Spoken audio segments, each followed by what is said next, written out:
यो चाहिँ मेरो अगाडिको मिनी ब्लगको पार्ट 2 है गाइज। अनि यसरी धुपसुप बालिसकेँ अनि अलिकति प्रार्थना यहाँ एउटा घन्टी रहेछ, फेरि यहाँ पनि मैले बजाइहालेँ जय घन्टी है गाइज भने दुःख पाठ। अनि यहाँ माछाहरू कस्तो राम्रो रहेछ ठाउँ। अनि माछालाई त्यहाँनिर चारो किनेर दिएँ।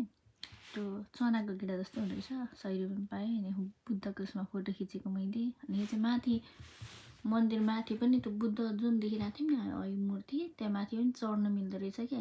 त्यहाँभित्र छिर्न चाहिँ छुट्टै पैसा लाग्दो रहेछ। अनि हामी चाहिँ अलिक ढिलो भएको थियो नि त पुगेको, त्यही भएर हामीलाई चाहिँ त्यहाँ माथि जानलाई अलिक टाइम थिएन। अनि यहाँनिर चाहिँ यो कति फिट अग्लो छ के छ भनेर सबै लेखेको हुन्छ, त्यही डिटेलमा लेखा हुन्छ। अनि म चाहिँ गइनँ, म साथीहरू पहिल्यै गइसकेको थिएँ।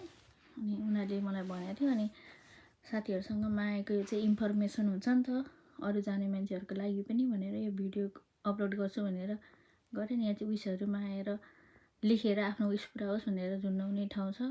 यो आई थिङ्क 100 to 100 पर्छ। अनि चाहिँ हाम्रो mini vlog bye bye end भयो है भन्दै थियौँ, तर के भयो भने हामी गाडीमा नेपाली गीत बज्यो।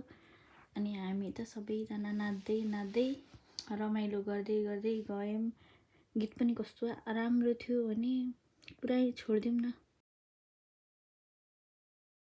यहाँ बजेको गीत चाहिँ मुटु छुयो लुम्लेको हावाले भन्ने गीत थियो। अनि हामी चाहिँ नाचिरहेको थियौँ, रमाइलो गरिरहेको थियौँ। जस मलाई रमाइलो भएको थियो, इन्भाइरोमेन्ट कस्तो राम्रो फिल भइरहेको थियो। अनि थ्याङ्क यू गाइज, तिमीहरूले यस्तो दुःख गरेर मेरो लागि छुट्टी मिलाएर पनि मलाई घुमाइदिएकोमा।